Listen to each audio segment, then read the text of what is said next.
आप देख रहे हैं खबरों, तबसरों और तज्जियात पर मबनी पाकिस्तान का सबसे मोतबर न्यूज शो दुनिया, कामरान खान के साथ।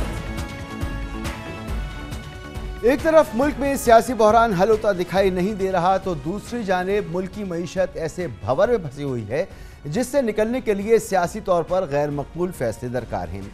लेकिन इमरान खान की हुकूमत की तरह शहबाज हुकूमत भी सख्त फैसले लेने से कतरा रही है, जिसका नतीजा यह है कि पाकिस्तान माशी एतबार से दिवालिया होने के करीब पहुंच गया है। आज रुपए के मुकाबले में डॉलर की कदर तारीख की बुलंद तरीन सतह पर पहुंच गई। सिर्फ आज के दिन डॉलर इंटर बैंक में 76 पैसे महंगा होकर 192 रुपये 53 पैसे का हो गया, जबकि ओपन मार्केट में डॉलर 50 पैसे महंगा होकर 194 रुपये पर बंद हुआ। शहबाज शरीफ की हुकूमत के दौरान डॉलर की कदर में 9 रुपये 60 पैसे का इजाफा हुआ, जिसने कर्जों के बोझ में 1200 अरब रुपए का इजाफा कर दिया है। इसी के साथ मुल्की ज़र मुबादला ज़खायर भी 23 माह की कम तरीन सतह पर आ चुके हैं। सिर्फ एक हफ्ते में स्टेट बैंक के ज़खायर में 19 करोड़ डॉलर्स की कमी की गई है, जिसके बाद स्टेट बैंक के ज़खायर 10 अरब 30 करोड़ डॉलर्स की सतह पर आ गए हैं, जो मुल्क की दरामदाद की 1.5 माह के बिल के बराबर हैं। पाकिस्तान के मजमूई ज़र मुबादला ज़खायर भी 16 अरब 40 करोड़ पर आ गए हैं, जो दिसंबर 2019 यानी 29 महीनों की कम तरीन सतह है। इसके साथ इस वक्त मुल्क में महंगाई की शरह 13.37% पर पहुंच चुकी है और आवाम बिलबिला रहे हैं। माशी बहरान ने स्टॉक मार्केट को भी रौंद डाला है। मौजूदा हुकूमत के क़याम के बाद से स्टॉक मार्केट में 2640 पॉइंट्स यानी 6% कमी आ चुकी है। मखदूश माशी सूरत हाल के पेश नज़र एक तरफ शहबाज हुकूमत दोस्त ममालिक सऊदी अरब और चीन से बेल आउट पैकेज की मुंतज़िर है, तो दूसरी जानिब IMF से कामयाब मुज़ाकरात के हवाले से भी पुरुम्मीद है, मगर मौजूदा सूरत हाल में यह हरगिज़ आसान नहीं होगा। IMF से कामयाब मुज़ाकरात का बहुत बड़ा इन्हिसार इमरान खान की हुकूमत में दी गई पेट्रोलियम सब्सिडी को ख़त्म करने पर होगा, जो आवाम के लिए महंगाई का एक नया तूफ़ान लाएगा। इमरान खान को जलसों में हुकूमत पर तनकीद करने का एक और जवाब मिलेगा। यही वजह है कि मौजूदा हुकूमत की अवाम मुखालिफ मगर मईशत के लिए निहायत अहम फैसले लेते हुए टांगे काँप रही हैं। मगर मुकामी और बैनुल अक़वामी मीडिया मुसलसल पाकिस्तान को दरपेश हिमालयाई माशी मसाइल की निशानदेही कर रहा है। दी न्यूज़ अपने इदारिये में लिखता है कि मिफ्ता इस्माइल ने IMF को पेट्रोलियम मसनूआत पर दी जाने वाली सब्सिडी वापस लेने की यकीन दहानी कराई थी, लेकिन वज़ीर आज़म शहबाज शरीफ ने कीमतें नहीं बढ़ाईं। ऊपर से साबिक वज़ीर ख़जाना इसहाक डार ने IMF से डिक्टेशन ना लेने का बयान दे दिया, जबकि हमें मालूम है कि स्टेट बैंक के गैर मुल्की ज़र मुबादला ज़खायर 10 अरब 30 करोड़ डॉलर पर आ गए हैं। अगर सऊदी अरब अपने 3 अरब डॉलर वापस ले तो ये 1 माह की दरामदाद के लिए रह जाएंगे। सऊदी अरब ने इसी शर्त पर यह डिपॉजिट कराए थे कि पाकिस्तान IMF प्रोग्राम में रहे। हुकूमत को ये बात समझनी होगी कि मुल्की मुआशी मामलात लंदन से बैठकर नहीं चलाए जा सकते। 2 वज़ीर आज़म और 2 वज़ीर ख़जाना से निज़ाम नहीं चल सकेगा।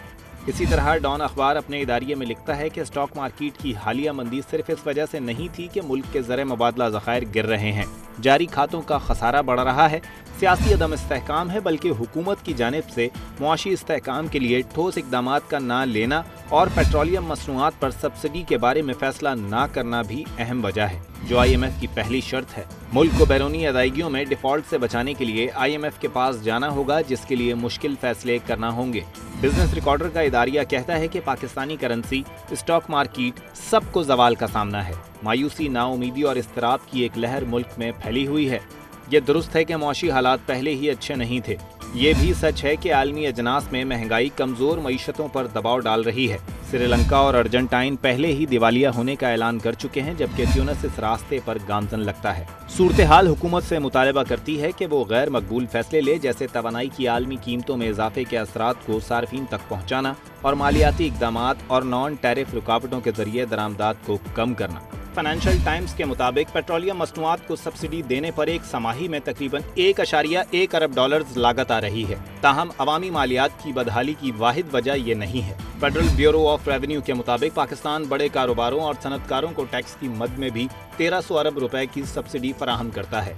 आज ब्लूमबर्ग ने लिखा कि IMF मुज़ाकरात से पहले पेट्रोलियम सब्सिडी का खात्मा चाहता है। इन हालात में हुकूमत गैर मकबूल माशी फैसले लेने से कतरा रही है और माशी माहिरीन हुकूमत की जानिब से अहम माशी फैसले न लेने पर तनकीद का निशाना बना रहे हैं। माशी माहिरीन का कहना है कि पाकिस्तान की मईशत तबाही के दहाने पर है। के अंदर मुल्क के बाहर माशी माहिरीन जिस खदशे का इजहार कर रहे हैं, सूरत हाल बहुत गंभीर है। यहाँ पर एक ब्रेक लेते हैं और ब्रेक के बाद बात करेंगे कुछ माशी माहिरीन से और जान सकेंगे कि इस सूरत हाल का नतीजा क्या निकल सकता है और पाकिस्तान इस सूरत हाल से कैसे बाहर आ सकता है। एक ब्रेक। प्रोग्राम में आपके एक बार फिर खुशामदीद। मईशत में खतरे की घंटी बजी हुई है। हिमालयाई चैलेंजेस हमारे सामने मौजूद हैं। हुकूमत खामोश तमाशाई नज़र आती है और माशी इक़दामात में ताख़ीर का मुज़ाहरा कर रही है, जो तमामी माशी माहिरीन कह रहे हैं कि नुकसानदेह साबित होगा मुल्क की मईशत के लिए। और ऊपर से जो सियासी सूरत हाल है, ये समझ में नहीं आ रहा कि ये किस तरफ जाएगी और अगर ये अदम इस्तेहकाम रहेगा तो फिर मईशत किस तरह से संभल पाएगी। मोहम्मद सोहेल साहब CEO टॉप लाइन सिक्योरिटीज़ हमारे साथ मौजूद हैं और एजाज गौहर साहब पैटर्न चीफ हैं एप्टेमा के। आप दोनों मेहमानों का बहुत बहुत शुक्रिया। सोहेल साहब, डॉलर की कदर में मुसलसल 4 दिन में तारीखी इजाफा देखने में आया। स्टॉक मार्केट में एक भूचाल की सूरत हाल है। हुकूमत के पास सिर्फ 1.5 माह के इम्पोर्ट के ज़खायर अब बचे हैं। कितनी तशवीशनाक सूरत हाल है आपकी नज़र में? जिस तरह मैंने आपको पहले बताया था कि इसको हम क्राइसिस तो नहीं कहेंगे, क्राइसिस लाइक सिचुएशन ज़रूर कहेंगे। मगर पाकिस्तान की आप अगर इमीडिएट हिस्ट्री देखें 20-22 साल की, तो इसमें ये कोई 5वीं दफ़ा हो रहा है। 1998 में भी सिमिलर सिचुएशन हुई, फिर जब 9/11 का वाक़या हुआ तो भी हुई, फिर 2008 में तो बड़ी शदीद था, फिर 2013 में, फिर 2016 में भी बड़ा शदीद था। तो मेरे ख़्याल में अगर उस तनाजुर में देखें तो ये हर 5 साल 4 साल बाद होता है। मगर एक चीज़ जिस तरह आपने अपने इब्तिदाई में कही कि जो पॉलिटिकल टेम्परेचर है वो बहुत ज़्यादा बढ़ा हुआ है, प्लस जो हुकूमत है उसके पास वक्त कम है जो ये हुकूमत इसको मैनेज करने का है। और दूसरा जो एक मुख्तलिफ चीज़ ये है कि जो इंटरनेशनल कमोडिटी प्राइसेस है वो बहुत ज़्यादा बढ़ी हुई है, जिससे चैलेंज हो गया है कि इम्पोर्ट बिल को कैसे कम किया जाए। मगर मेरे हिसाब से शायद ये इतना बड़ा क्राइसिस नहीं है जितना शायद सोशल मीडिया पे या दूसरी जगहों पे हमें नज़र आ रहा है। उसका मैं आपको एक इंडिया दूं कि क्रेडिट रेटिंग एजेंसी हैं वो हमारी डेट रीपेमेंट को नापती हैं। ठीक है। तो हमारी आज रेटिंग है S&P की B- और आउटलुक है स्टेबल। ठीक है, अगर कुछ होगा तो आउटलुक होगा नेगेटिव, फिर जाके वो गिरेगी। 2008 में और 1998 में ये रेटिंग जो है CCC हो गई थी। इसका मतलब है कि रेटिंग एजेंसी ज़्यादा बेहतर एनालाइज करती हैं कि हमारी सिचुएशन क्या है। तो हमारी सिचुएशन बड़ी ख़राब है, क्राइसिस लाइक है, पॉलिटिकल टेम्परेचर ज़्यादा है, मगर शायद इतना क्राइसिस नहीं नज़र आ रहा जितना मेरे ख्याल में पोर्ट्रे किया जा रहा है। तो गौहर साहब, क्या ये क्राइसिस लाइक सिचुएशन जिसका जिक्र कर रहे हैं जनाब सोहेल साहब, आपको भी ऐसा ही लगता है ये जो सिचुएशन है ये मज़ीद ख़राब हो सकती है, संभाली जा सकती है? जो पॉलिटिकल क्राइसिस है इसके तनाजुर में आप कैसे देख रहे हैं इसको? देखें, सिचुएशन को जो है आपने थोड़ा सा मेरी नज़र से देखना होगा। मैं टेक्सटाइल इंडस्ट्री को रिप्रेजेंट कर रहा हूँ, तो टेक्सटाइल इंडस्ट्री इस वक्त अपने रिकॉर्ड एक्सपोर्ट ग्रोथ पे है और हम शायद इस साल 30% ग्रो करेंगे दुनिया के अंदर डॉलर टर्म्स में। तो हम बिल्कुल अपनी लाइन पे हैं और हम 20.5 या 21 बिलियन डॉलर की एक्सपोर्ट करेंगे, जो कि 2018 में $13.5 बिलियन थी। तो $8 बिलियन खालिस्तन, $8 बिलियन हम एक्सपोर्ट ऐड करेंगे। ये कर्जा नहीं है जिस पे कोई सूद नहीं देना, कोई किस्त नहीं देना। तो मैं तो सिर्फ ये कह रहा हूँ कि अगर यही मोमेंटम जारी रखा जाए तो हमने तकरीबन $3 बिलियन की मशीनें और मंगाई हुई हैं। हम अगले साल $5 बिलियन और ऐड कर देंगे, तो ये हम $26 बिलियन एक्सपोर्ट पे पहुंच जाएंगे। तो 1947 से 2018 71 साल में हमने $13 बिलियन की एक्सपोर्ट की थी। तो हम इस 5 साल में 13 को 26 करने जा रहे हैं। सो ये कर्जा नहीं है, ना किसी के पैसे अदा करने हैं, ना किसी को सॉवरन बॉन्ड देना है। सो मैं समझ रहा हूँ कि हमें सिर्फ जो है स्टेबिलिटी चाहिए और हम इस स्टेबिलिटी के अंदर जो है वो अपना इंटरनेशनल मार्केट में जो पाकिस्तान की इंडस्ट्री या टेक्सटाइल का रोल है हम पूरे तरीके से अदा कर रहे हैं और करते रहेंगे। ठीक। तो सोहेल साहब, ये IMF के साथ जो मुज़ाकरात हैं इसमें गैर यकीनी की एक सूरत हाल है और इस वक्त जो हमारी माशी सूरत हाल है इसके पेश नज़र IMF चाहती है कि सब्सिडीज़ हम विड्रॉ करें, आवाम पर बोझ डालें, और जो पॉलिटिकल सूरत हाल है उसमें हुकूमत की करना नहीं चाहती है। तो जब तक IMF से हमारा मुआहदा नहीं होता, हम उसमें नहीं जाते, تو یہ جو گوہر اعجاز صاحب بات کر رہے ہیں کہ ہمیں اسٹیبلٹی چاہیے، وہ اسٹیبلٹی آ پائے گی؟ فوری میرے خیال میں اقدام جو کرنا ہے، اور جو میرے خیال میں فائنانس منسٹر نے بھی کہا تھا، وہ یہی ہے کہ جو ہمارے ریزرو گر رہے ہیں، جو پچھلے کوئی 3-4 ماہ میں $20 بلین سے 10 کے قریب ہو گئے ہیں، اس کو سہارا دینا ہے. اور اس کو سہارا دینے کے لیے سب سے جو امیجیٹ کام کر سکتے ہیں، آلدو وہ آئیڈیل نہیں ہے، آلدو وہ شاید پسندیدہ نہیں ہے، مگر اس کے علاوہ کوئی چارہ بھی نہیں ہوا ہے، ہم IMF سے ایگریمنٹ کریں، کیونکہ اس سے ایگریمنٹ سے IMF کے بھی پیسے آ جائیں گے، فرینڈلی کنٹریز کے بھی پیسے آ جائیں گے، ملٹی لیٹرل بائی لیٹرل کے بھی آ جائیں گے. تو میرے خیال میں یہ حکومت کو احساس ہونا چاہیے کہ جو پیٹرول پہ اور ڈیزل پہ سبسڈیز ہے ان کو گریجولی پاس آن کرے، اور دوسرے جو ریفارمز ہیں جو رک گئے تھے پولیٹیکل انسٹیبلٹی کی وجہ سے، اس کو شروع کرے.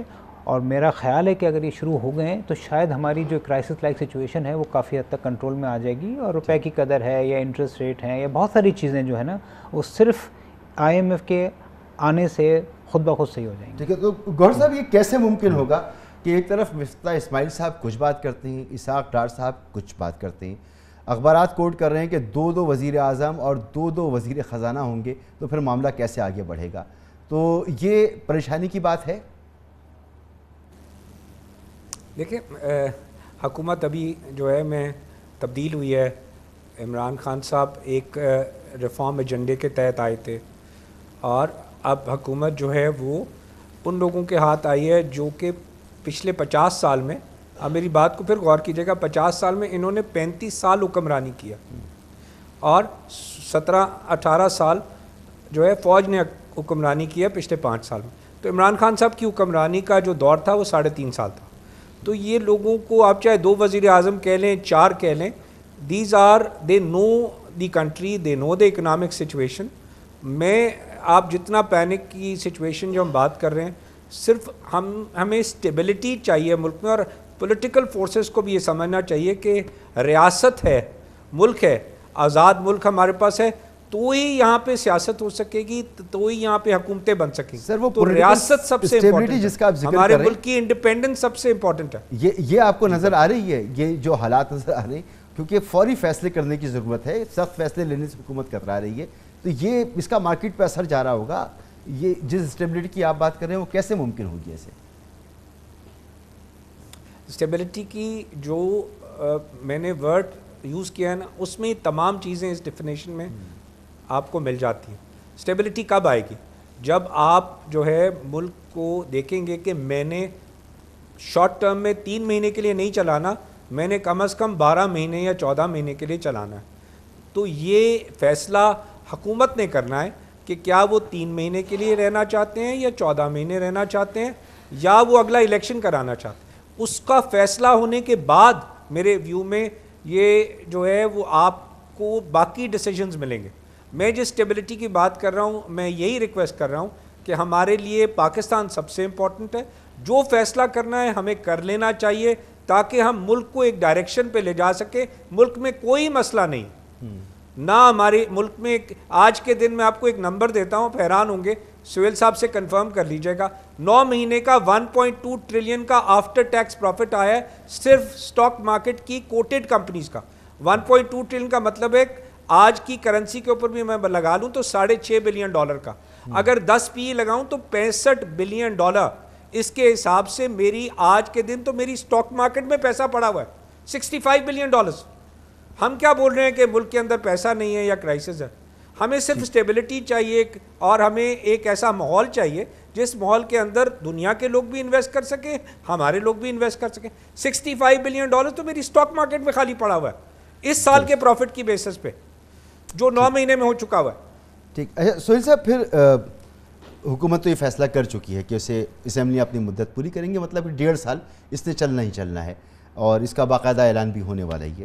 تو IMF کے پروگرام میں اب جانا ہوگا، اور اس کے لیے سابق وزیر خزانہ اور موجودہ وزیر خزانہ یعنی اسحاق ڈار صاحب اور مفتاح اسماعیل صاحب، ان کے درمیان بھی کنسلٹیشن ہوئی ہے، مختلف آئیڈیاز ہیں، بہرحال کسی نتیجے پہ پہنچ جائیں گے. جب بھی ہم جائیں گے IMF کے پروگرام میں، ٹھیک ہے بزنس کمیونٹی تو اس کے پاس تو اچھے نمبرز موجود ہوں گے، عوام کا کیا بنے گا؟ دیکھیں، اول تو پاکستان IMF کے پروگرام میں آلریڈی ہے، وہ ریزیوم کرنا ہے، کیونکہ جو ریویو تھا آخری وہ کمپلیٹ نہیں ہو سکا تھا. تو IMF بیسکلی یہی کہہ رہا ہے کہ جو IMF کے کچھ کنڈیشنز تھیں جس میں سبسڈیز کا فیز آؤٹ کرنا تھا, جس میں ٹیکس کے ریٹس بڑھانے تھے وغیرہ, اگر وہ پاکستان کر لے تو میرے خیال میں جو بات چیت اگلے ہفتے شروع ہو رہی ہے, اور اگر تیل کی قیمتیں حکومت نے پاس آن کرنا شروع کر دیں تو 2 سے 3 ہفتے میں یہ ریزیوم ہو سکتا ہے. اور جس طرح گوہر صاحب نے کہا کہ اگر یہ سیاسی فیصلہ ہے, اگر انہوں نے فیصلہ کر لیا ہے کہ 2-3 مہینے میں الیکشن کرانے ہیں تو شاید اسٹیبلٹی نہ آئے اور یہ کرائسس لائک سچویشن رہے. مگر اگر یہ فیصلہ کر لیا گیا ہے کہ یہ 15 مہینے یا 18 مہینے حکومت رہے گی تو میرے خیال میں تو حکومت کو یہ فیصلے جلدی کرنے چاہیے. اور اگر عوام کو کچھ انفلیشن پاس آن ہوگی تو وہ بھی ٹیمپرری ہوگی, کیونکہ یہ سبسڈی کا ہٹانا ہی انفلیشن کو شارٹ ٹرم میں تو بڑھاتا ہے, مگر اگر ہمارا اندازہ ہے کہ اگر یہ سبسڈی بڑھا دی جائے تو ہو سکتا ہے کہ انفلیشن یہاں سے 15-16% ہو جائے ایک مہینے, مگر 6 ماہ کے بعد وہ پھر دوبارہ سنگل ڈیجٹ بھی آ جائے گا. تو شارٹ ٹرم میں عوام کو ہٹ ضرور ہوگی, مگر اس کا فیصلہ کرنا اور جلد فیصلہ کرنا بہت ضروری ہے تاکہ یہ جو کرائسس لائک سچویشن ہو وہ ختم ہو. ٹھیک ہے. تو گوہر صاحب, یہ وزیر پیٹرولیم ڈاکٹر مصدق ملک صاحب کہہ رہے ہیں کہ پیٹرولیم پر سبسڈی کا فیصلہ کر لیا گیا ہے, ٹارگیٹڈ سبسڈی دیں گے, جو موٹر سائیکل چلاتے ہیں ان کو سبسڈی ملے گی, اور جو گاڑیوں والے ہیں جو افورڈ کر سکتے ہیں ان کو سبسڈی نہیں ملے گی. آپ سمجھتے ہیں IMF کے لیے قابل قبول ہوگا ٹارگیٹڈ سبسڈی دے کر حکومت اس معاملے کو حل کر لے؟ دیکھیں IMF کیا ہے, IMF جو ہے ایک بینک ہے, اور وہ آپ کے ساتھ اس نے قرض کا ایک پروگرام دیا ہوا ہے کہ اس کو کہتا ہے کہ جناب اور نقصان مت کرو, اور جو ہے اپنے آپ کو جتنا خرچہ ہے اپنی انکم کے برابر لے جاؤ. اگر آپ اس کو اپنی انکم کہیں سے دکھا دیں گے اور کہیں خرچ دکھا دیں گے تو IMF کو کیا اعتراض ہوگا؟ بالکل کوئی اعتراض نہیں ہوگا. IMF تو صرف یہ کہتا ہے کہ جو کچھ آپ خرچہ کر رہے ہیں اس کے سامنے مجھے انکم دکھا دیں. اور کوئی بھی بینک جو ہے جو انٹرنیشنلی آپ کو قرضہ دے رہا ہے, یا آپ کے جو دوست ممالک بھی کہہ رہے ہیں, وہ یہی کہہ رہے ہیں کہ بھائی آج آپ کا $12 بلین کا ڈیفیسٹ ہے, IMF پروگرام میں چلے جاؤ تاکہ آپ وہ یہی بول رہے ہیں کہ ڈیفیسٹ ختم کرو, اور اگر ڈیفیسٹ ہو گیا تو ان سے پیسے لے لو. اور اگر آپ کے لوکل جو ہے آپ نے سبسڈی دی ہوئی ہے, اپنے جو آپ کے پاس جتنی انکم ہے اس سے زیادہ خرچ کر رہے ہو, تو بھائی اپنا آپ کو سنبھال لو اور وہ سنبھل کے چل لو تاکہ ملک کو جو ہے اسٹیبلٹی سے چلا لو. ہم سب تمہاری مدد کرنے کو تیار ہیں. یہ IMF پروگرام ہے. اب IMF پروگرام کو آپ جیسے مرضی ڈیفائن کر لیں, but this is a reality کہ ہم نے اتنا ہی خرچ کرنا ہے جتنی ہماری انکم ہے. ہم اس سے زیادہ خرچ کریں اور کہیں کہ قرضہ لے کے ہم چلیں گے تو پھر کیسے چل سکتا ہے؟ کوئی بھی ملک نہیں چل سکتا, کوئی بھی کمپنی نہیں چل سکتی, کوئی کارپوریشن نہیں چل سکتی. بالکل ٹھیک. تو سہیل صاحب, IMF کو جس چیز کی زیادہ فکر ہوتی ہے وہ یہ ہے کہ وہ خسارہ ہے, کہ خسارہ آپ کتنا کریں. جیسے گوہر صاحب بھی فرما رہے ہیں ہمیں اپنے پیروں پہ کھڑا ہونا پڑے گا, قرضہ لے کے تو نہیں چلا سکتے. وزیر خزانہ مفتاح اسماعیل صاحب کہتے ہیں کہ PTI حکومت نے IMF سے وعدہ کیا تھا کہ بجٹ خسارہ 4,990 ارب روپے ہوگا, لیکن خسارہ بڑھ کر 5,600 ارب روپے تک پہنچ جائے گا. اس کے علاوہ کرنٹ اکاؤنٹ کا خسارہ اور تجارتی خسارہ یہ بھی تاریخ کی بلند ترین سطح پر پہنچ رہا ہے. تو ان خساروں کو کم کرنے کے لیے کیا کرنا چاہیے؟ دیکھیں, ایک تو سبسڈی ہے, 2 چیزیں, یا تو آپ ٹیکس لگائیں اور سبسڈی ختم کریں. سب سے پہلے تو جو حکومت اپنے جیب سے دے رہی ہے, جیسے ڈیزل اگر آپ ڈلوا رہے ہیں تو 75 روپے آپ کی ٹنکی میں حکومت پاکستان ڈال رہی ہے, پہلے تو وہ سبسڈیز کو ختم کیا جائے. اس کے بعد جو ٹیکسز ہیں, ہم دیکھیں نا پچھلی دور میں اکانومی کو بوسٹ کرنے کے لیے بہت سارے ٹیکس کے مراحت دی گئیں, چھوٹ دی گئیں, ایگزمپشن دی گئیں, ان کو ختم کیا جائے. اس کے علاوہ بہت سارے ایسے چیزیں ہیں جس کو آپ لاجکلی بڑھا سکتے ہیں, جیسے بجلی اور گیس کے جو ہیں اس میں آپ زیادہ یونٹس پہ زیادہ ریٹس بڑھا سکتے ہیں, بڑے گھروں پہ زیادہ بجلی کے ریٹ سکتے ہیں. اور سب سے بڑا جو ہے جو پچھلا 5-6 سالوں میں ہوا ہے, سارا پیسہ پراپرٹی مارکیٹ میں جاتا رہا ہے. اور ہم یہ المیہ دیکھیں کہ اتنا بڑا سیکٹر جیسے اسٹاک مارکیٹ کی ویلیویشن $40 بلین ہے, کہتے ہیں پراپرٹی مارکیٹ کی ویلیویشن 1000 سے 2000 بلین ڈالر ہے. اور پاکستان میں جو پراپرٹی ٹیکس کی کلیکشن ہے وہ بھارت کے ایک صوبے سے کم ہے. تو میرے خیال میں ایونیوز بہت زیادہ ہے, مگر پہلی پرائرٹی میں نے کہا امیجیٹلی تو حکومت کو IMF کو بتانا پڑے گا کہ ہم جو سبسڈی دے رہے ہیں تیل کی قیمتوں میں, جس کا زیادہ فائدہ امیروں کو ہوتا ہے, کم فائدہ غریبوں کو ہوتا ہے, اس کو ہٹائیں تاکہ کچھ کانفیڈنس ٹور ہو. اچھا گوہر صاحب, ٹی بلز کی نیلامی ہوئی ہے اور اس سے یہ بہت واضح ہو گیا کہ شرح سود کو برقرار رکھنا جو ہے وہ اب ممکن نہیں ہوگا. سود میں اضافے کی وجہ سے معیشت مزید سسروی کا شکار ہوگی, جس کی وجہ سے شرح نمو متاثر ہوگی. ٹھیک ہے, ٹیکسٹائل سیکٹر تو گرو کر رہا ہوگا, کیا تمام سیکٹر گرو کر پائیں گے؟ دیکھیں, میں سود کی جو یہ شرح ہے, میں اس کے میری بالکل تھیوری بالکل اس میں ڈیفرنٹ ہے. دیکھیں ویسٹ کے اندر وہ کہتے ہیں پازیٹیو جو ہے ریٹ آف انٹرسٹ ریٹ ہونا چاہیے، یہ اکنامک 101 تھیوری ہے.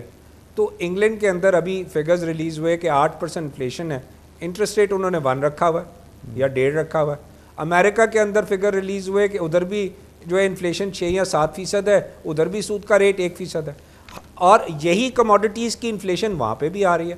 اور وہ ممالک ہیں جہاں کے اندر اس کے تمام کنزیومر نے گاڑی بھی جو ہے قرضہ لے کے لی ہوئی ہے، مکان بھی قرضہ لے کے لیا ہوا ہے، بچوں کی یونیورسٹی کی فیس بھی قرضہ، اور اس کا کنزیومر جو ہے 80% اس کا جو پیسہ ہے وہ کنزیومر میں ہے.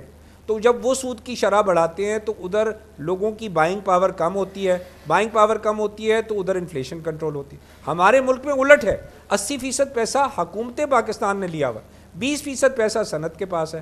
یہ کہتے ہیں کہ ہم انفلیشن کنٹرول کرنے کے لیے، ہمارے یہاں ملک میں 14% انفلیشن ہے تو ہم نے پازیٹیو انٹرسٹ ریٹ رکھنا ہے، 15% سود رکھنا ہے. ارے بھائی پیسہ تو حکومت نے لیا ہوا ہے 80%، انفلیشن کیسے کنٹرول ہوگا؟ اس کا تو مطلب ہے 30 ٹریلین روپے لیا ہوا ہے، اس پہ 15% 4.5 ٹریلین تو حکومت کو خالی سود ادا کرنا ہوگا. بزنس کمیونٹی چھوڑے، میں تو پاکستان کی بات کر رہا ہوں. یہاں سود کا شرح کسی صورت میں نہیں ہونی چاہیے 5% سے اوپر.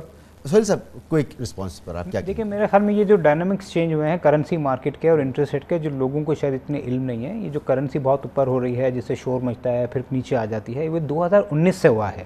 ٹھیک ہے، 2019 کے بعد ہمارا ایکسچینج ریٹ فکس نہیں ہے، یہ فلوٹنگ ہے. تو اگر حالات خراب ہوتے ہیں تو وہ روپی گر جاتا ہے، اور اگر پیسہ آتا ہے تو روپی بڑھ جاتا ہے. ہم نے دیکھا پچھلی حکومت میں ہی وہ 140 سے 180 ہوا، پھر 180 سے دوبارہ 140 ہوا. تو یہ پہلے نہیں ہوتا تھا، آج سے 10 سال 20 سال پہلے. دوسری جانب جو ٹی بل کا بھی ہے نا، دیکھیے گوہر صاحب نے صحیح کہا کہ یہ جو ڈائنامکس چینج ہوئے ہیں، یہ اس لیے ہوئے کہ سینٹرل بینک کا ایکٹ پاس ہوا ہے جس سے حکومت سینٹرل بینک سے بورو نہیں کر سکتی. اسی لیے آج مہنگائی جب 11% ہے تو ٹی بل اس لیے 15% ہے کہ حکومت سبسڈی دے کر پھنس چکی ہے، ان کے پاس پیسہ ہے نہیں، تو اس لیے وہ مارکیٹ میں جو بورنگ کر رہی ہے وہ ایگریسولی کر رہی ہے. اور یہ پہلے نہیں ہوتا تھا. اور اگر اسی طرح اگر حکومت نے سبسڈی بڑھا دی اور حکومت کا پاس پیسہ آ گیا تو یہ ڈیمانڈ سپلائی ریورس بھی ہو سکتی ہے اور اس تیزی سے وہ نیچے بھی آ سکتا ہے. تو میرے خیال میں یہ جو ڈائنامکس چینج ہوئے ہیں ان کا ایک شاید عام آدمی کو اتنا زیادہ علم نہیں ہے، کیونکہ ابھی یہ مارکیٹ ڈریون ہو گئے ہیں. پہلے کافی حد تک وہ کنٹرول اور انجینئر ہوا کرتے تھے. بہت بہت شکریہ آپ کا سہیل صاحب، بہت بہت شکریہ گوہر اعجاز صاحب. یہاں پر رکھ لیں گے بریک، اور بریک کے دوران آپ ہیڈ لائنز دیکھ سکیں گے، جس کے بعد پروگرام جاری رہے گا. وزیر اعظم شہباز شریف اپنی وفاقی کابینہ کے ہمراہ اہم وزراء کے ساتھ 3 دن سے لندن میں ہیں، اور آج واپسی کے دن انہوں نے اپنے قیام میں 1 دن کی توسیع کر دی ہے. شریف برادران ملک کو درپیش سیاسی، معاشی، انتظامی اور آئینی بحرانوں سے نمٹنے کے لیے مسلسل صلاح مشورے کر رہے ہیں. اس موقع پر الیکشن کے انعقاد اور حکومت کی مدت کے تعین، سابقہ حکومت کے آئینی عہدیداروں کے اقدامات اور عوامی مقبولیت سے متعلق معاشی فیصلوں پر توجہ دی جا رہی ہے. جبکہ لندن میں نون لیگ کی لیڈرشپ کی ملاقاتوں کے مقامات اور گفت و شنید کو بڑے راز و نیاز میں رکھا جا رہا ہے. کبھی ایون فیلڈ اپارٹمنٹ تو حسن نواز کے دفتر میں، کبھی اسحاق ڈار کی رہائش گاہ پر یہ اجلاس ہو رہے ہیں. سابق وزیر اعظم نواز شریف اور سابق وزیر خزانہ اسحاق ڈار اپنے تجربات کی روشنی میں ہدایات دے رہے ہیں. شہباز حکومت نے نواز شریف کی زیر قیادت اہم فیصلوں کو باقاعدہ اور حتمی اعلان تاحال ابھی تک نہیں کیا ہے. تاہم وفاقی وزیر داخلہ رانا ثناء اللہ میڈیا سے غیر رسمی گفتگو میں بتا چکے ہیں کہ نون لیگ نے فیصلہ کر لیا ہے کہ مخلوط حکومت مدت پوری کرے گی. پی ٹی آئی کا اسلام آباد کی جانب لانگ مارچ بذریعہ طاقت روکا جائے گا، جبکہ آئین شکن عناصر کے خلاف فیصلہ کن کارروائی کے لیے مقدمات درج کیے جائیں گے. رانا ثناء اللہ نے بتایا کہ تمام فیصلوں کا حتمی اعلان اتحادیوں کی مشاورت سے کریں گے. فیصلہ یہی ہے کہ حکومت جو ہے اپنی آئینی مدت پوری کرے، لیکن یہ فیصلہ جو ہے یہ پی ایم ایل این کے ہاتھ میں نہیں ہے. یہ فیصلہ جو ہے یہ اتحادی جو ہے ہمارے ان کا جو سربراہی فورم اس کے ہاتھ میں ہے. کہیں گے کہ آپ پہلے کروا دیں، پہلے ہو جائیں گے. اگر کہیں مدت پوری کرنی تو مدت پوری ہوگی. یہ انارکی اور افراتفری کے لیے اسلام آباد میں لوگوں کو اکٹھا کرنا چاہتے ہیں، اس بارے میں میاں نواز شریف صاحب نے ہمیں گائیڈ کیا ہے. لیکن کیونکہ یہ اتحادی حکومت ہے، کیبنٹ میں ہم سب کے سامنے یہ معاملہ رکھیں گے، اور اگر یہ کیبنٹ میں فیصلہ ہوا کہ ان کو ہم نے وہاں پہ نہیں آنے دینا تو جو ہے وہ 20 لاکھ بہت دور کی بات ہے. 20 लोग नहीं आएंगे। जिस ने भी आइन शिकनी की है उसके खिलाफ जो मुल्क का कानून और जो आइनी तकाजे हैं जो उनको है वो पूरा किया जाए। जीरो टॉलरेंस जो है वो इस बारे में जो है वो रखी जाए। और दूसरी बात ये है कि ये जो अफरा तफरी और जो है अनारकी फैलाना चाहता है मुल्क में, इसकी कत्तन जो है वो इसको इजाजत नहीं देना। साबिक सदर आसिफ अली जरदारी ने भी परसों वज़ीर आला हाउस कराची में मीडिया से गुफ्तगू में इंतखाबात वक्त पर होने का तासुर दिया था। उनका कहना था कि मखलूत हुकूमत के गेम प्लान के मुताबिक नैब कानून और इलेक्शन एक्ट में इस्लाहात के बाद ही आम इंतखाबात होंगे। आसिफ जरदारी का कहना था कि उनकी मियां नवाज शरीफ से बात हो चुकी है कि इंतखाबी इस्लाहात के बगैर इलेक्शन में नहीं जाएंगे। ख्वाजा साहब की अपनी सोच है, मगर ख्वाजा साहब अपने पार्टी की क़यादत के नीचे लाजिम है कि वो पार्टी की बात सुने और चले। कोई किसी की पोस्टिंग हो ना हो, कोई हो चीफ या ना हो, उससे हमारा कोई सरोकार नहीं है। PMLN का मेरे साथ ये डिसीजन है कि जब तक हम इलेक्ट्रल रिफॉर्म्स नहीं कर देते, जो हमारा गेम प्लान है उसमें इलेक्ट्रल रिफॉर्म्स हैं। आपने इलेक्ट्रल रिफॉर्म्स करने, नैब रिफॉर्म्स करने, आपने ये सब रिफॉर्म्स करने जिससे इकोनॉमी इस हाल पे पहुंची है, इस दर्ज पे पहुंची है। लोग आपको पैसे से भी आपके नहीं देना चाहते हैं और आपका स्टॉक एक्सचेंज भी खड़ा हो गया है। इनको जो फिक्र है और जो इनको नारा है कि इलेक्शन जल्दी कराएं, तो ये क्या कर लेगा इलेक्शन करवा के? पहले इसने क्या किया? 4 साल इसने क्या किया? और मैंने रात ही मियां साहब से बात की और उनको समझाया भी और उनसे मैंने कंसल्ट भी किया। और उनकी कंसल्टेशन से मैं आपसे बात कर रहा हूँ कि जैसे हमारे रिफॉर्म्स पूरे होते हैं, जैसे हमारे लो हैंगिंग फ्रूट टारगेट्स हैं वो पूरे होते हैं, उसके बाद इलेक्शन में जाना है। Whether it takes 3 months, 4 months, there is not an issue. दरअसल साबिक वज़ीर आज़म इमरान खान की जारहाना और साजिशी इल्ज़ामात पर मबनी सियासत और मारूजी माशी और आइनी चैलेंजेस ने साबिक सदर आसिफ अली जरदारी और साबिक वज़ीर आज़म नवाज शरीफ की सियासी फहम फरासत को इम्तिहान में डाल दिया है।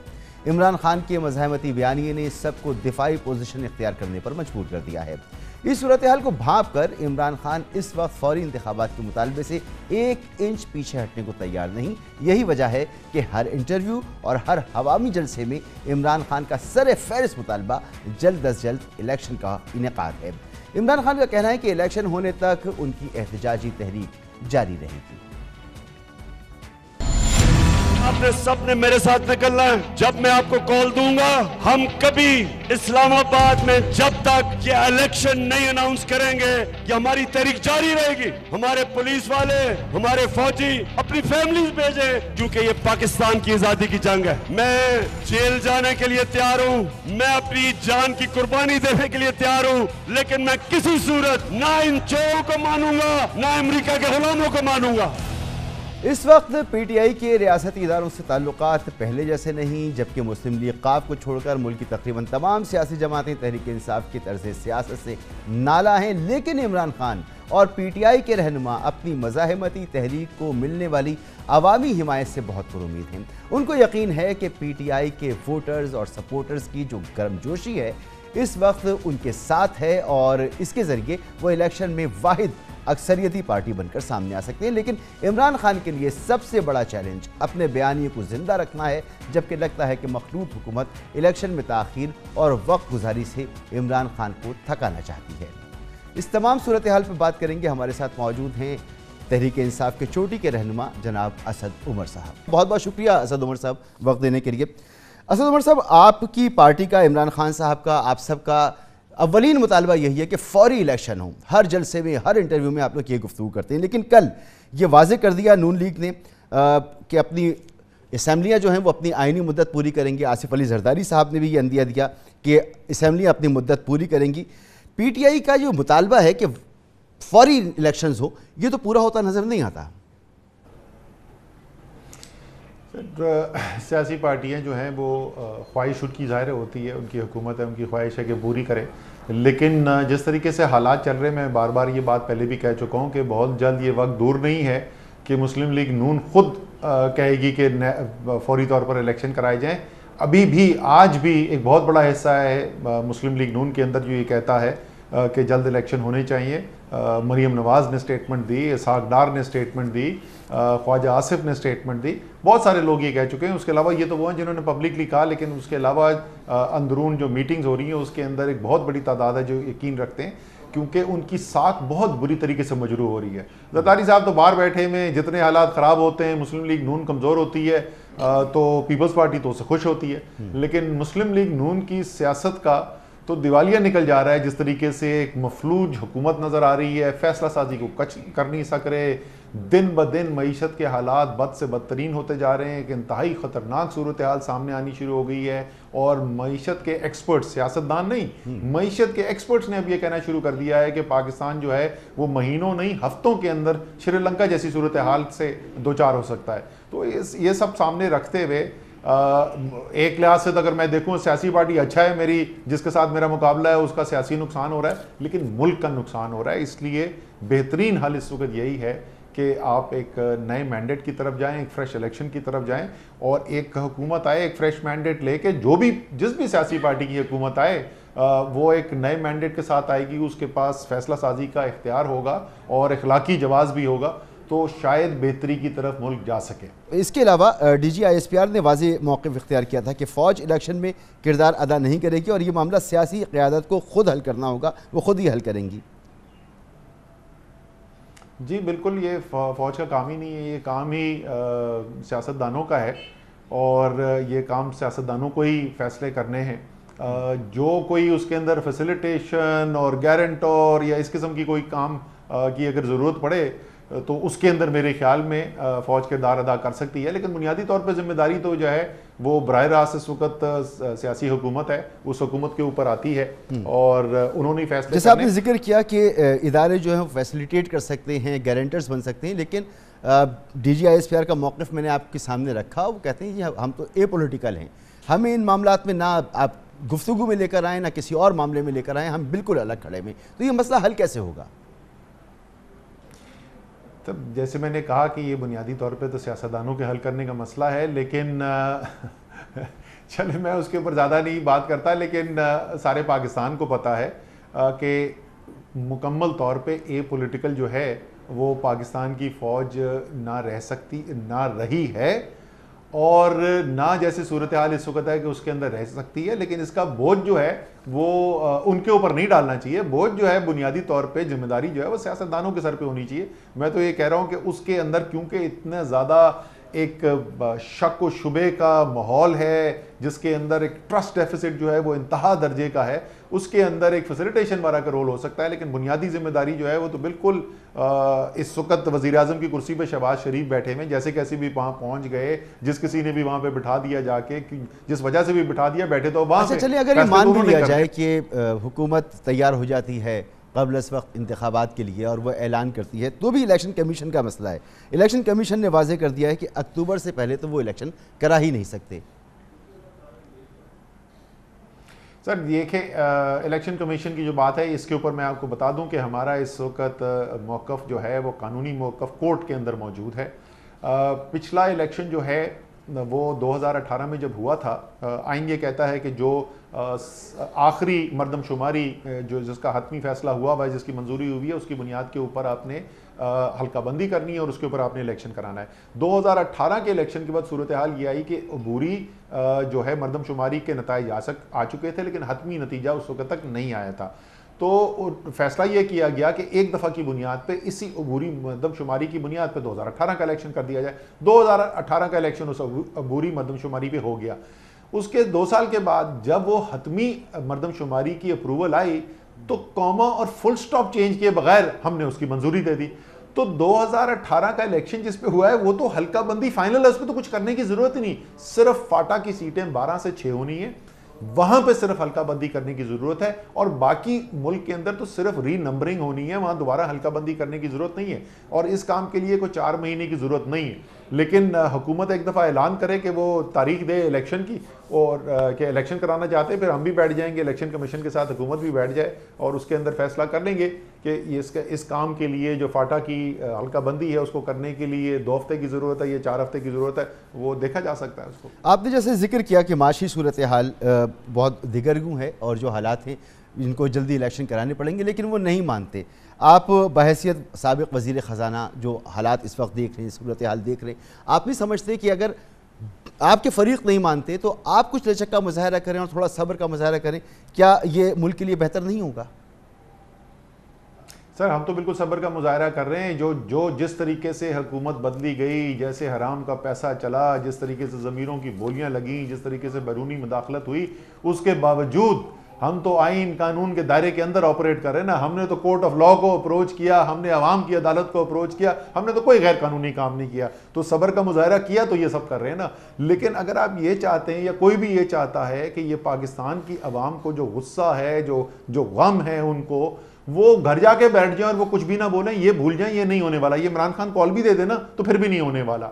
ہم کیا کہہ رہے ہیں؟ دیکھیں آج میں نے اس کو ٹویٹ بھی کیا تھا، اس وقت ہمیں دو مختلف راستے نظر آ رہے ہیں۔ ایک راستہ یہ ہے کہ یہ جو عوامی ایک سیلاب ہے، جو عوام کی اس وقت جذبہ اس وقت بڑھا ہوا ہے، آپ اس کو کچلنے کی کوشش کریں، ریاستی طاقت استعمال کرنے کی کوشش کریں، چاہے آپ کامیاب ہوں یا آپ ناکام ہوں۔ آپ پاکستان کو انتشار کی طرف لے جاتے ہیں، معاشی غیر یقینی کی طرف لے کر جاتے ہیں، اور جو صورتحال، جیسے میں پھر دہراؤں گا کہ آپ شری لنکا کی صورتحال سے چند ہفتوں دور ہیں، آپ پاکستان کو وہاں پر لا کے کھڑا کر دیں گے جہاں پاکستان کی معاشی جو ساورنٹی ہے اور خود مختاری ہے وہی بالکل کمپرومائز ہو کے رہ جائے گی۔ دوسرا راستہ یہ ہے کہ فیصلہ سازی جو کر رہے ہیں وہ فیصلہ کریں، ایک ملک کو لے کر جائیں ایک الیکشن کی طرف، ایک آئینی رستے کے اوپر ڈالیں اور مقابلہ کریں وہاں پر۔ یہ تو کہتے تھے کہ تحریک انصاف کا ٹکٹ کوئی نہیں لے گا، تو اب پریشانی کس بات کی؟ ہمارا تو بھائی آپ کے مطابق کوئی ٹکٹ نہیں لینے کو تیار ہے۔ آپ آئیں، یہ 14 مہینے کی لولی لنگڑی حکومت چلا کے کیا کریں گے؟ اور 14 مہینے اگر بچے، جو کوئی چانس نہیں ہے، 4 مہینے 3 مہینے کی بات اگر جو کر رہے ہیں، اس 4 مہینے کی لولی لنگڑی حکومت چلا کے آپ کریں گے کیا سوائے اپنی سیاست کا بیڑا غرق کرنے کے؟ اس لیے آپ کے لیے بھی بہتر یہ ہے، ملک کے لیے بھی بہتر یہ ہے کہ الیکشن کی طرف چلیں، خود بخود معاملات سدھرنے شروع ہو جائیں گے۔ جی اسد عمر صاحب، جیسا آپ فرما رہے ہیں کہ فیصلے فوری طور پر لینے کی ضرورت ہے اور جمود کا شکار معاملات نہیں رہ سکتے، آگے بڑھنے کی ضرورت ہے، تو کیسے آگے بڑھیں گے؟ ایک بریک کے بعد میں اس پر مزید گفتگو کروں گا۔ بریک کے بعد ہم یہ ضرور بات کریں گے اسد عمر صاحب سے کہ جیسے یہ فوری الیکشن کا مطالبہ کر رہے ہیں تو حکومت اور اس کی اتحادی جماعتوں کی بھی کچھ مجبوریاں ہیں، اس کو کس حد تک یہ انڈرسٹینڈ کر رہے ہیں؟ ایک بریک کے بعد پروگرام میں آپ کو ایک بار پھر خوش آمدید۔ اسد عمر صاحب ہمارے ساتھ موجود ہیں، پی ٹی آئی کی نمائندگی کر رہے ہیں اور جو موجودہ صورتحال ہے اس پر ان سے بات چیت جاری ہے۔ اسد عمر صاحب ایک بار پھر خوش آمدید پروگرام میں۔ آپ نے بڑی تفصیل سے گفتگو کی کہ کیوں ضروری ہے فوری الیکشن، معیشت کی صورتحال پہ بات ہوئی، لیکن کیا آپ اس بات کو انڈرسٹینڈ کر رہے ہیں کہ اس وقت جو حکومت ہے، ایک کولیشن حکومت ہے، اتحاد میں 12 جماعتیں ہیں اور ان 12 جماعتوں کا یہ کنسنسس ہے کہ انہیں اصلاحات کرنی ہے، الیکشن ترامیم لانی ہے، انہوں نے نیب کے قوانین کو تبدیل کرنا ہے اور پھر الیکشن میں جانا ہے، تو اس کے بغیر یہ جا ہی نہیں سکتے، یہ ہو ہی نہیں سکتا۔ تو آپ اس کو انڈرسٹینڈ کرتے ہیں کہ اس میں تو ٹائم لگے گا اور جو یہ ٹائم لگے گا تو فوری الیکشن جو ہے آپ کا مطالبہ وہ تو پورا ہوتا نظر نہیں آتا اس میں۔ اچھا مجھے یہ بتائیے، یہ کیا اصلاحات ہے؟ 130 لوگ ایم این ایز ریزائن کر کے بیٹھے ہوئے ہیں، کوئی خدا کا خوف کریں، کوئی 2/3 پاکستان کہتا ہے کہ اس وقت نئے الیکشن کرانی چاہیے، کوئی اخلاقی جواز نہیں ہے، سیاسی مینڈیٹ آپ کے پاس نہیں ہے، چند مہینوں کی آپ کے پاس گورنمنٹ ہے، کیا یہ اصلاحات چلیں گے؟ اگر آپ واقعی میں اصلاحات کرنے جاتے ہیں، آئیں الیکشن لڑیں، انہوں نے اعلان کیا یہ سب مل کر الیکشن لڑیں گے، بہت اچھی بات ہے، تمام پی ڈی ایم جو ہے پورا گلدستہ ایک طرف اکٹھا ہو جائے، اکیلے عمران خان دوسری طرف کھڑے ہوں گے، پی ایم ایل کیو اس وقت ہمارے ساتھ ہے، وہ ہمارے ساتھ ہوگی، جی ڈی اے ہمارے ساتھ ہے، وہ ہمارے ساتھ ہوگی، باقی یہ سارا پاکستان جو ہے اکٹھا ہو کے ایک طرف کھڑا ہو جائے، الیکشن لڑیں، خوف کس بات کا ہے؟ اور مینڈیٹ لے کے رہیں اور پھر کریں اصلاحات اور 5 سال حکومت کریں کوئی فکر پریشانی کے بغیر۔ ٹھیک ہے، آپ کہتے ہیں کہ الیکشن کریں اور پھر آ کر دوبارہ اصلاحات کیجیے گا، لیکن 2 دن قبل شاہ محمود قریشی صاحب ہمارے پروگرام میں موجود تھے، انہوں نے یہ اندیا دیا کہ اگر حکومت جلد انتخابات کے لیے تیار ہو جائے تو تحریک انصاف قومی اسمبلی میں واپسی اور انتخابی اصلاحات سمیت دیگر معاملات پر حکومت سے بات چیت کو تیار ہے۔ دیکھیں میں نے تو پہلے کہا تھا کہ اگر آپ اعلان کر دیں الیکشن کا تو یہ جو حلقہ بندی والا کے سارے کام ہیں، الیکشن کمیشن والا کے جو کام ہیں، جو لوازمات ہیں الیکشن کے، کوئی دور رس انتخابی اصلاحات نہیں، جو لوازمات ہیں الیکشن کرانے کے لیے اس کے لیے بیٹھ جائیں گے اور بات کر لیں گے ان کے ساتھ. شاہ محمود قریشی صاحب نے کہا کہ کس طریقے سے اصلاحات بھی اگر کرنا چاہیں، انتخابی اصلاحات کرنا چاہیں تو بھی ہم حکومت سے بات کرنے کے لیے تیار ہیں اور اسمبلی میں آنے کو بھی تیار ہیں. ابھی استعفے منظور نہیں ہوئے ہیں آپ کے. اچھا، یہ میں اپنے وائس چیئرمین کی بات کو میں کانٹرڈکٹ نہیں کرنا چاہتا، لیکن چلیں ایسا کہہ رہے ہیں، ایسا کوئی اس وقت پارٹی کا فیصلہ نہیں ہے کہ پارٹی نے کوئی فیصلہ کیا ہو کہ ہم جا کے اسمبلی میں بیٹھنے کو تیار ہیں یا ایک دور رس انتخابی اصلاحات کے اوپر بات کرنے کو تیار ہیں. اچھا، ایک طرف عمران خان صاحب آپ لوگ بضد ہیں کہ فوری انتخابات ہوں، دوسری طرف ادارے جو ہیں وہ کسی قسم کا اس میں انٹروین کرنے کے لیے تیار نہیں ہیں، کسی قسم کی مداخلت کے لیے تیار نہیں ہیں. آپ نہیں سمجھتے کہ اس صورتحال میں تصادم کی کیفیت پیدا ہو سکتی ہے؟ یہ ممکن ہے، ہماری ایسی کوئی خواہش نہیں ہے. ہم تو بالکل ہم پرامن پارٹی ہیں، قانون پہ یقین رکھنے والی پارٹی ہیں. ہم تو نہ سپریم کورٹ پہ حملے کرواتے ہیں، نہ کوئٹہ بینچ بنوا کے سپریم کورٹ کے چیف جسٹس کو فارغ کروانے کی کوشش کرتے ہیں، نہ آرمی چیف کا سرونگ آرمی چیف کا طیارہ اغوا کر کے ملک سے باہر بھیجنے کی کوشش کرتے ہیں. ہم تو آئین قانون پر یقین رکھنے والی پارٹی ہیں اور ہماری خواہش تو یہ ہے کہ مکمل طور پہ پرامن ہو. آئین کے اندر ہمیں یہ حق حاصل ہے جس طرح سب پارٹیز کو حاصل ہے، اور جس طریقے سے تحریک انصاف کی حکومت میں تمام پارٹیز کو یہ حق دیا گیا. انہوں نے جلسے بھی کیے، انہوں نے دھرنے بھی کیے، سب کچھ کیا اور کسی کو نہیں روکا گیا. اسی طریقے سے، اور مجھے یقین ہے کہ اگر یہ ایسی کوئی کوشش کرنے کی کوشش بھی کریں گے تو سپریم کورٹ کی ایک نئی متعدد رولنگز اس کے اوپر موجود ہے اور مجھے یقین ہے کہ کورٹس انٹروین کریں گے. مگر رانا ثناء اللہ صاحب وزیر داخلہ پاکستان کل انہوں نے لندن میں کہا کہ یہ فیصلہ کیا ہے کہ اگر مارچ اسلام آباد آئے گا تو اسے سختی کے ساتھ نمٹیں گے. فیصلہ انہوں نے ابھی کابینہ سے لینا ہے اس کا. اگر کابینہ نے فیصلہ کیا تو کہہ رہے ہیں 20 لاکھ تو کیا 20 بندہ بھی نہیں پہنچ سکتا. اچھا، میں نے ان کی بات سنی تھی، انہوں نے یہ کہا نہیں تھا کہ فیصلہ ہوا، انہوں نے کہا یہ فیصلہ تو حکومت نے کرنا ہے. اگر لندن میں فیصلہ ہو گیا وفاقی کابینہ میں نکل آئیں گے، اس پر یہ رکھا جائے گا، وہاں اگر فیصلہ ہوا تو پھر یہ لاہے عمل ہو. اچھا، میں نے ان کی گفتگو خود سنی تھی، میں مکمل کر لوں نا جو میں نے کہا تھا، کیونکہ میں ان کے اوپر کوئی الزام نہیں لگانا چاہتا. اگر انہوں نے یہ کہا تھا تو یہ غیر آئینی ہے، غیر قانونی ہے. جیسے میں نے کہا کہ یہ سپریم کورٹ کے اندر جو ہے یہ 2 منٹ کے اندر اڑ جائے گا ان کا اس قسم کا کوئی بھی فیصلہ. یہ متعدد اس کے اوپر رولنگز موجود ہیں. جہاں تک لوگ کتنے نکلیں گے اس دن، انشاءاللہ تعالیٰ جس دن لوگ نکلیں گے نا اس دن ہم گنتی کے لیے، کیونکہ مجھ سے تو اتنی گنتی نہیں ہوگی، اتنی بڑی تعداد میں لوگ نکلنا ہے نہ رانا صاحب سے گنتی ہونی ہے، تو ہم کسی گنتی کے ایکسپرٹ کو، کسی ماہر کو لے کے آئیں گے جو ہمیں گن کے بتائے گا کہ بندے کتنے نکلے ہیں اس دن. مگر یہ تاثر بھی تو موجود ہے کہ پی ٹی آئی اس وقت تمام اداروں سے الجھ چکی ہے، بشمول عدلیہ، اسٹیبلشمنٹ، الیکشن کمیشن، تمام سیاسی جماعتوں سے الجھ چکی ہے. اپنے اتحادی جو ہیں وہ ساتھ چھوڑ چکے ہیں، اپنے خود کے اراکین جو ہیں وہ منحرف ہو چکے ہیں. تنہا کھڑی ہے اس وقت تحریک انصاف.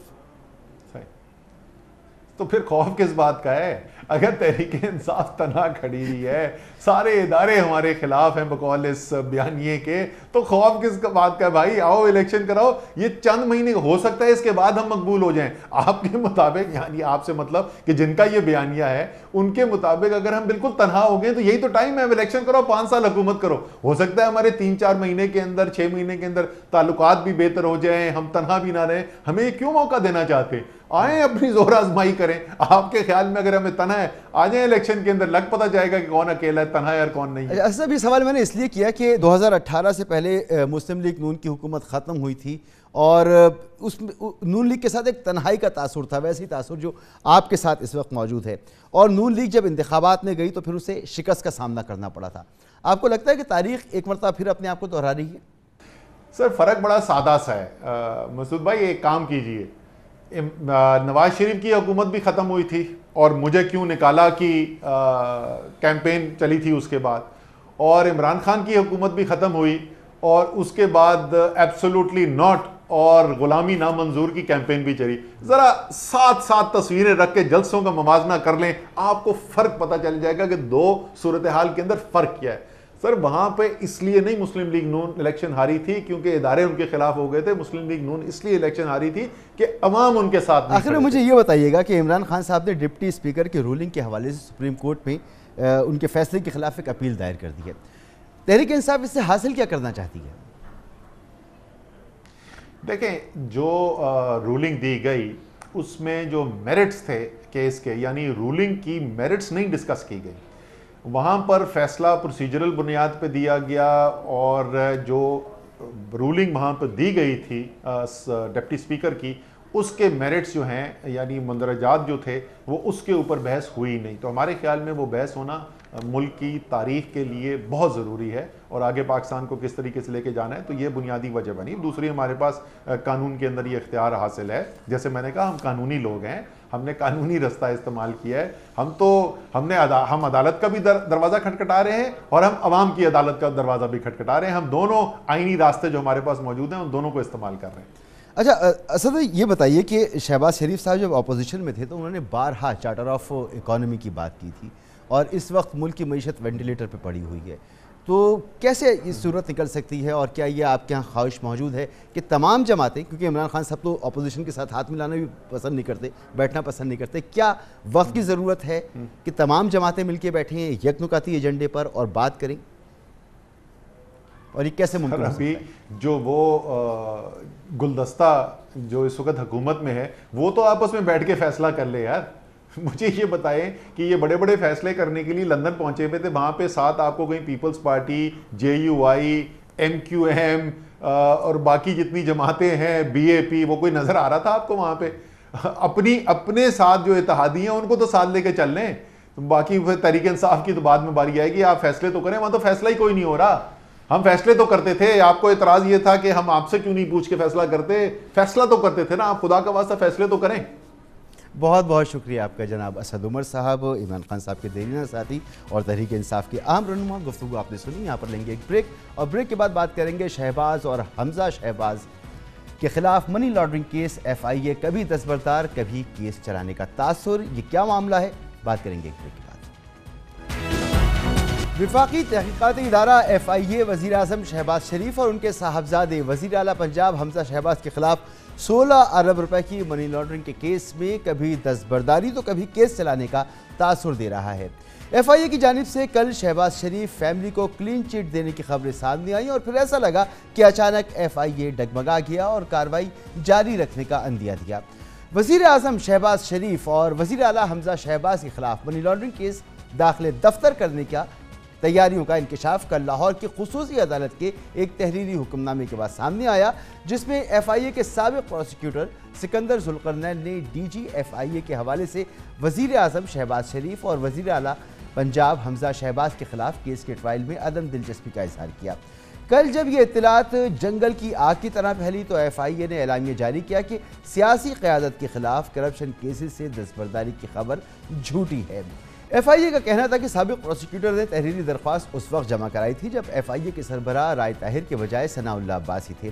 FIA का मौक़िफ़ है कि साबिक प्रोसिक्यूटर ने अपने तबादले की बिना पर अदालत में पेश ना होने से मुताल्लिक़ अपनी राय का इजहार किया था। ताहम ये केस जारी है और परसों इसकी समाअत भी होगी। दिलचस्प बात यह है कि वज़ीर आज़म शहबाज शरीफ और वज़ीर आला पंजाब हमजा शहबाज पर इस केस में कल यानी 14 मई को फ़र्द जुर्म आयद होनी थी और फ़र्द जुर्म आयद होने से सिर्फ 2 रोज़ पहले यानी कल इस केस में ड्रामाई मोड़ सामने आया। जिस अदालती हुक्मनामे में ये इंकशाफ सामने आया उसको खुसूसी अदालत के जज एजाज हसन अवान ने पिछले महीने 11 अप्रैल को लिखा था, ताहम इस तक मीडिया की रसाई कल हुई थी।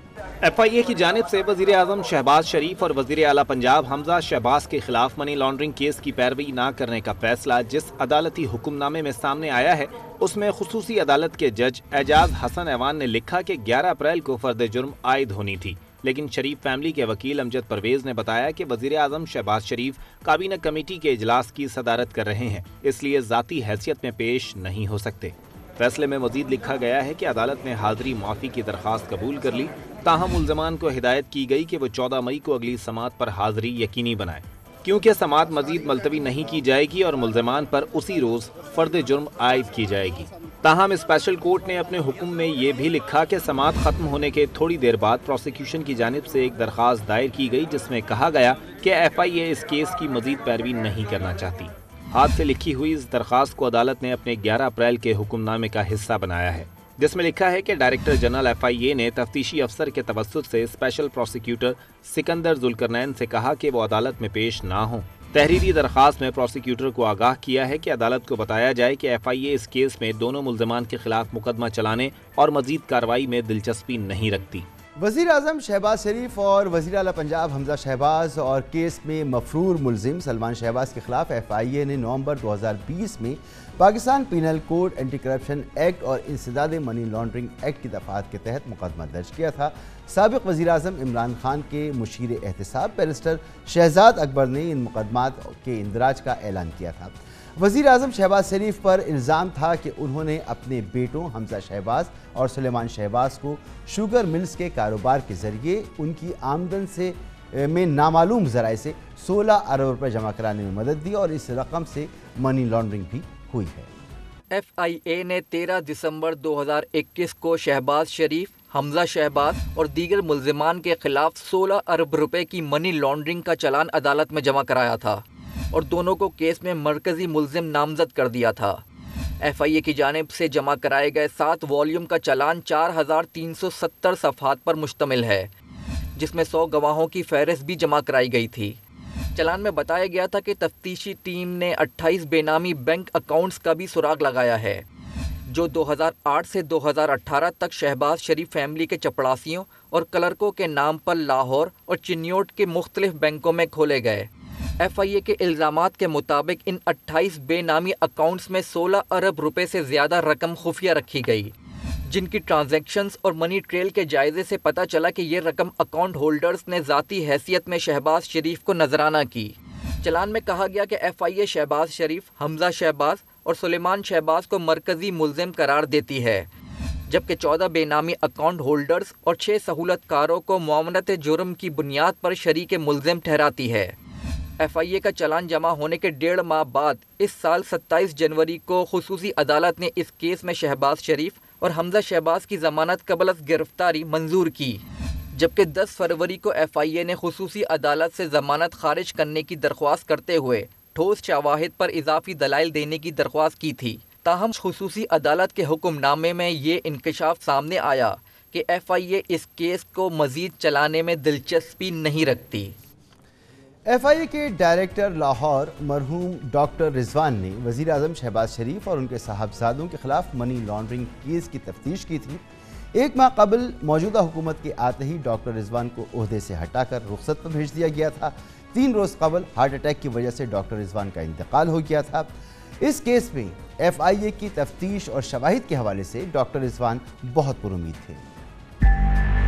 4370 पेजेस का चालान स्पेशल कोर्ट सेंट्रल की अदालत में जमा हो चुका है और उस पे ट्रायल कमेंस होने वाला है। ये एक इंतहाई संजीदा केस है और just by looking at the number of pages these are all evidence. It has been submitted in the court. दुनिया का कौन सा मुल्क होगा जहाँ पे चपड़ासियों के अकाउंट में से 16 अरब रुपए बरामद हो जाएं? जब क्वेश्चन ये किया जाता है कि इन चपड़ासियों के अकाउंट में नहीं, पर्सनल अकाउंट में पैसे कौन जमा करवाता था, तो इसमें कोई नाराजगी की बात नहीं है। पिछले 10 साल से एक ही शख्स जाती अकाउंट्स में पैसे जमा करवा रहा था। उसका नाम लेने में क्या हिचकिचाहट है? क्या उसका नाम लेने में इसलिए हिचकिचाहट है कि वो एक मुर्दा शख्स के अकाउंट से पैसे जमा हुए निकलवा के आपके जाती अकाउंटों में डालता? मैं नहीं समझता कि दुनिया की किसी भी सियासत में इजाजत हो कि एक मुर्दा आदमी का अकाउंट चलता रहे।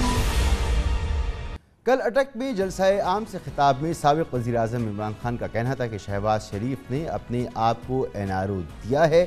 इमरान खान ने डॉक्टर रिजवान की अचानक मौत पर भी साजिश के खदशात का इजहार किया।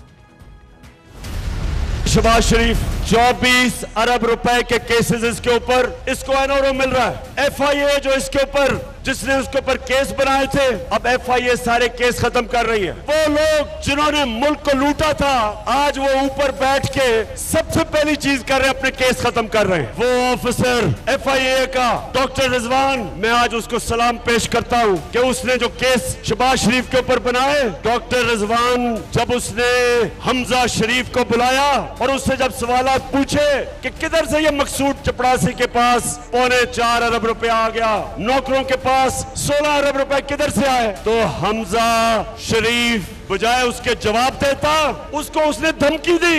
इसलिए डॉक्टर रिजवान, आप जैसे लोगों को हम सलाम करते हैं। ये भी याद रहना चाहिए कि वज़ीर आज़म शहबाज शरीफ अपने एक करप्शन केस पर इंतकामी कार्रवाई का इल्ज़ाम लगाकर मुस्तरद करते रहे हैं। वो मुतादिद बार चैलेंज करते रहे कि नैब और FIA उनके खिलाफ एक ढेले की करप्शन साबित नहीं कर सकेगी। शहबाज शरीफ और उसके ख़ानदान ने करोड़ों रुपए की करप्शन की है। एक धेले की करप्शन का सबूत एक धेले की करप्शन सामने नहीं ला सके। मेरे कब्र में जाने के बाद भी अगर खुदा न खास्ता मेरे खिलाफ करप्शन का एक धेला निकल आए, फिर ओलिवर क्रॉमवेल की तरह मेरी कब्र को निकाल पर पोल पे लटका दीजिएगा। क़यामत तक अगर ये ले आएंगे मेरे खिलाफ करप्शन का एक धेले का सबूत, मुझे फिर आप माफ़ ना करना। बेटे हैं हमजा भी और सलमान भी, दे आर इंडिपेंडेंट। मेरा उनके कारोबार से कोई ताल्लुक नहीं है, ना मैं शेयर होल्डर हूँ, ना मैं डायरेक्टर हूँ, ना मैं उनकी कारोबार का कोई बेनिफिशरी हूँ, मतलब कोई प्रॉफिट्स मुझे नहीं मिलते। जो टेलीग्राफिक ट्रांसफ़र जो हैं, जो पेमेंट्स आई हैं पाकिस्तान में, हमजा के नाम भी आई हैं और सुलेमान के नाम भी आई हैं। दोनों केसेस में इनके ये सारे के सारे through legal channels, banking channel से आए हैं। और वो पैसा आया जब हमजा न MNA था न MPA था। ये 2008 के इलेक्शन से पहले की बात है। अगर आधे धेले की करप्शन ये साबित हो जाए कि ये इनकी जो टेलीग्राफिक ट्रांसफ़र जो पैसा आया है वो अपने करप्शन का है, खुदा न खास्ता किकबैक का है, मैंने ली या उन्होंने ली, तो फिर पूरी कौम का हाथ और मेरा गिरबान। जो नई सूरत हाल डेवलप हुई है इस पर हम मज़ीद जानेंगे। इसके लिए जाएंगे लाहौर, जहां मौजूद हैं हमारे नुमाइंदे खुसूसी हसन रज़ा। हसन, बहुत शुक्रिया आपका। हसन, ये जो सूरत हाल पैदा हुई है कि FIA के बारे में तासुर ये कि साफ छुपते भी नहीं, सामने आते भी नहीं, ये मामला पैदा होता है 11 अप्रैल को। FIA के एक प्रोसिक्यूटर, साबिक प्रोसिक्यूटर, उनकी अदालत में तब्दीली से मुताल्लिक़ उनकी राय पर मबनी एक दरख्वास्त जमा कराई जाती है। उस वक्त DG जो हैं FIA के वो सनाउल्लाह अब्बासी साहब हैं। तो स्पेशल प्रोसिक्यूटर की जो दरख्वास्त है, इसकी पस पर्दा कहानी क्या है और क्या वजूहत हो सकती हैं कि FIA ने इस केस में उन्हें अपीयर होने से रोका? देखें, इसमें 3 चीज़ें सामने आ रही हैं। एक तो ये है कि मुतअद्दिद बार पहले भी कई केसेस में ऐसा देखने में आया है कि चाहे वो FIA का हो या NAB के हो, और प्रोसिक्यूटर्स जो हैं वो तब्दील किए जाते रहे हैं। शायद वो ये चाहते हों कि कुछ हम किसी और तरीके से जो है वो प्रोसिक्यूटर्स को सामने लेके आएँ, या कुछ ऐसे जो है या सबूत को या ऐसे चलान दोबारा जमा करना पड़ सकता है, या कुछ मामला हों जिसको मद्देनज़र रखते हुए, क्योंकि ये उस दौर की बात है जब रजीम तब्दील नहीं हुई थी और वो इमरान खान का रजीम ही चल रहा था, और उस वक्त सनाउल्लाह अब्बासी DG FIA थे। उस वक्त जो है वो हदायत जारी की गई थी कि आप जो है वो इसको नहीं फॉलो करेंगे, और उन्होंने अपनी राय पर मुबनी ही दरख्वास्त जमा करवाई थी। ये FIA की तरफ से पेश नहीं हुए थे, बल्कि ये वहां पर पेश हुए थे प्रोसिक्यूटर कि मैं अपनी एक राय पर मुबनी दरख्वास्त जमा करवाना चाहता हूं। उसको मद्देनजर रखते हुए उसमें उन्होंने ये इंकशाफ किया था कि उन्होंने तफ्तीशी ऑफिसर की तरफ से ये कहा गया है कि वो जो है वो उनकी खिदमात नहीं लेना चाहते, वो शायद उन पर प्राइम मिनिस्टर और चीफ मिनिस्टर उस टाइम जो है वो इसके मुल्ज़मान है, उस टाइम ये इल्ज़ाम आयद किया गया था। लेकिन 2 चीज़ें तो सामने आई हैं। एक तो ये क्योंकि अगर तो FIA वापस लेती है तो दोबारा चलान सबमिट करवाना पड़ेगा। अगर जब चलान जमा हो जाए तो उसके बाद वापस नहीं लिया जा सकता, क्योंकि अब तो फर्द जुर्म वाली पोजीशन आ पहुंची है। और दूसरा, FIA ने खुद ये तस्लीम कर लिया कि जब सनाउल्लाह अब्बासी थे उस वक्त ये ऑर्डर थे, राय ताहिर ने कोई ऐसे कमात आने के बाद नहीं दिए, और ना ही FIA ने ये केस वापस लिया। राय ताहिर को तो उन्होंने इसमें क्लियर कर दिया, और उन्होंने जुल्करनैन साहब जो हैं साबिक प्रोसिक्यूटर, उन पर मामला डाल दिया। लेकिन जुल्करनैन साहब ने जो ख़त लिखा उसमें FIA उन्होंने कहा कि FIA इन दोनों मुल्ज़िमान के ख़िलाफ़ मुकदमा चलाने या मज़ीद कार्रवाई करने में दिलचस्पी नहीं रखती। FIA के तकरीबन तमाम ही अफसरान अब तब्दील हो चुके हैं, तो ऐसा लग रहा है जैसे दोबारा केस को देखकर इसको ख़त्म करवाना चाहती हूँ ये अफसरान। कोई ऐसी सूरत हाल है? लग ऐसे रहा था कि जो साबका DG थे और उस टाइम के जो मामला, जो टीम बनाई गई थी, उनकी जानिब से कई सवालात ये खड़े किए गए थे कि शायद साबका हुकूमत ने को प्रेशराइज में आने के बाद कुछ ऐसे जो है वो जिस 17,000 ट्रांजैक्शन की मनी टेल दी गई थी, उसमें काफ़ी मशकूक सवालात थे। हमने उस वक्त के DG और उस वक्त के अफसरान से रब्ता किया था कि इसके वाले से हम कई सवालात जो हैं वो पूछना चाहते हैं, तो वो जवाब देने को तैयार नहीं थे। तो शायद वो खुद इससे साइड लाइन होना चाहते होंगे। अब क्योंकि तमाम DG से लेकर तमाम अफसरान, पूरे FIA के अहम जिम्मेदारान तब्दील हो चुके हैं, अब मुमकिन है कि जो इतलात सामने आ रही है कि शायद केस को दोबारा देखा जाए और देखा जाए कि जो ठोस शवाहिद है उसको मद्देनजर रखा जाए। क्योंकि राय ताहिर की अगर बात करें तो वो बड़े कॉम्पिटेंट ऑफिसर और ईमानदार ऑफिसर समझे जाते हैं। चाहे इस हुकूमत के खिलाफ भी अगर केस बनता हो तो राय ताहिर, मेरा ख्याल है कि वो केस बनाएंगे, वो पीछे नहीं हटेंगे। क्योंकि जब CTD पंजाब के चीफ थे तो उस वक्त उन्होंने मेरिट पे काम किया था, अब उनको DG FIA लाया गया है तो शायद वो मेरिट को मद्देनजर रखेंगे। यह मामला ये भी है कि कल एक मरतबा फिर शहबाज शरीफ साहब और हमजा शहबाज साहब पर फर्द जुर्म आयद होनी है। क्या इत्तलात हैं, अदालत में पेश होंगे कल? देखिए, जब अमजद परवेज साहब वहाँ पर मौजूद थे तो उन्होंने ये कहा था कि हर सूरत हम शहबाज शरीफ और हमजा शहबाज को जो है वो यहाँ पर पेश होंगे। अब देखना यह है कि वो पेश, शहबाज शरीफ तो यहाँ पर ही हैं लेकिन शहबाज शरीफ तो पाकिस्तान मौजूद नहीं, हमजा शहबाज यहाँ पर मौजूद हैं। और कल FIA की तरफ से फारूक बाजवा जो है वो नए पब्लिक प्रोसिक्यूटर तैनात कर दिए गए हैं, वो पेश होंगे। लेकिन बहुत कम इम्कानात हैं कि शहबाज शरीफ जो है अगर पाकिस्तान पहुँच जाते हैं तो वो पेश होंगे, लेकिन मुमकिन नहीं है कि वो पेश हो सकें क्योंकि अभी वो लंदन में मौजूद हैं। और इसके साथ साथ जो वो दरखास्त जमा करवाई गई थी उसको रिकॉर्ड का हिस्सा बना लिया गया है। अब अगर फर्द जुर्म आयद होती है तो उसके बाद इस केस को कैसे प्रोसेस करना है, ये आइंदा आने वाले दिनों में FIA के जो एग्जीक्यूटिव बोर्ड है उसमें ये फैसला किया जाएगा। अच्छा, इस केस के जो तफ्तीश करने वाले साबिक डायरेक्टर थे मरहूम डॉक्टर रिजवान, उनका दावा था कि उन्होंने 4000 से ज़्यादा सफ़ात पर मुश्तमिल चालान जमा कराया और सब जो शवाहिद हैं वो बहुत ठोस हैं। आपके पास क्या इत्तलात है, कितना मजबूत केस है ये? देखिए, इसमें एक और चीज़ भी है कि एक तो वो डायरेक्टर साहब जो है वो दिल का दौरा पड़ने से हलाक हो गए। अभी कुछ देर कबल जो है असिस्टेंट डायरेक्टर FIA के नदीम अख्तर, उनको भी जो है वो दिल के दौरे की तकलीफ हुई है, उनको भी पंजाब इंस्टीट्यूट ऑफ कार्डियोलॉजी में दाखिल कर दिया गया है, उनका इलाज वहाँ पर भी जारी है। बहुत सारे ऐसे ऑफिसर जो उस वक्त प्रोजेक्ट ये प्रॉपर तैयार कर रहे थे, तो मैं खुद यहाँ पर मौजूद था, देखता था कि जो साबिक शहजाद अकबर थे वो खुद यहाँ पर बैठ के ये पूरा प्रॉपर केस तैयार करवाते थे। मुमकिन है कि कुछ सियासी चीज़ें देखी गई हों, क्योंकि जिसका वो ये दावा करते थे कि 28 बेनामी अकाउंट्स को जो है उनका हमने सुराग लगाया है, लेकिन जब तफसील पूछी गई तो वो उन्होंने नहीं दी। जब FIA में जो उन्होंने चालान जमा करवाया उसमें से कुछ वॉल्यूम्स में देखा तो कई सवालात उठते दिखाई दिए। अब इस पर कई चीज़ें हैं, देखना यह है कि तमाम जो है वो जो उस टाइम रिकॉर्ड ये था उस टाइम काफ़ी मशकूक करार दिया जा रहा था। 16 अरब रुपए अगर इन्होंने बनाया है तो 6 से 7 अरब रुपए का नैब ने बनाया था, उसमें इसमें काफ़ी डिफरेंस जो है वो जो पेश आता है। लेकिन रिजवान साहब जो थे उस वक्त उन्होंने जहां तक हो सका वो अपने हाथ तक करते रहे, लेकिन काफी सारी चीजें जो है वो सियासी पोजीशन को मद्देनजर रखते हुए भी केसेस बनाए जाते रहे हैं। बहुत शुक्रिया आपका हसन रजा।